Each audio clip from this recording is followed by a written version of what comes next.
मदात्मा सर्वभूतात्मा तस्मै श्री गुरवे नमः। अखंडानंद वराय शिष्य संताप हरिणे सच्चिदानंद रूपा। दिन दिन वर्ष वर्ष धरी आपण माने कथावस्तु श्रवण करी आसुछन्ति। आज खोला आकाश तळे आपण माने प्रभुଙ୍କର प्रीति पड़बो नहीं लागिछि प्राण धरी भल पाउछन्ति बोली कौनसी परिवेश परिस्थिति घात प्रतिघात को खातिर न करी आज जो खोला आकाश तळे समस्त बसिछन्ति प्रभुଙ୍କ प्रति थिबा भल पाइबा स्पष्ट भाव रे परिलक्षित होछि। तेणु समस्त निकटरे मो पुनः पुनः कृतज्ञता ज्ञापन करुछि। ए माटी को तो प्रणाम करुछि हाथ छोड़े मो प्रभुଙ୍କର अवतार लीलार साक्षर वहन करुथिबा विधि निर्दिष्ट स्थान ए पवित्र माटी को प्रणाम ज्ञापन करुछि।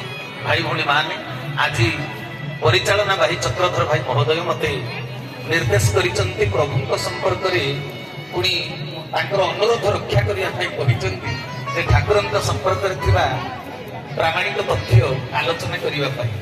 आज प्रकृत रे मो भितर से भावना नथिला मो अलग विषय वस्तु आलोचना करिवा पाई भाबिथि किंतु भाईकर निवेदन को रक्षा करी मो कियदानुसारे से कथा को आलोचना करिबे। ता पूर्व हां ठाकुरଙ୍କର परिचय आमे प्रदान करिवा पाई केते बेले योग्य विवेचित नहंती किंतु काहेकि परिचय प्रदान करिवाटा निहाती दरकार पडुछि से संपर्क रे कथा जानिबा निहाती दरकार।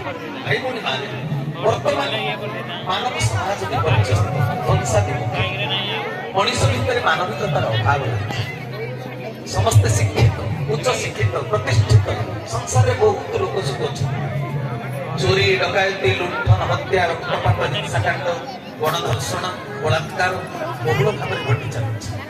ये मनीष समाज भितर ए पाके सत्संग जागयज्ञ धर्मानुष्ठान धर्मर प्रचार प्रसार मध्य बहुल भाव चलुଛି।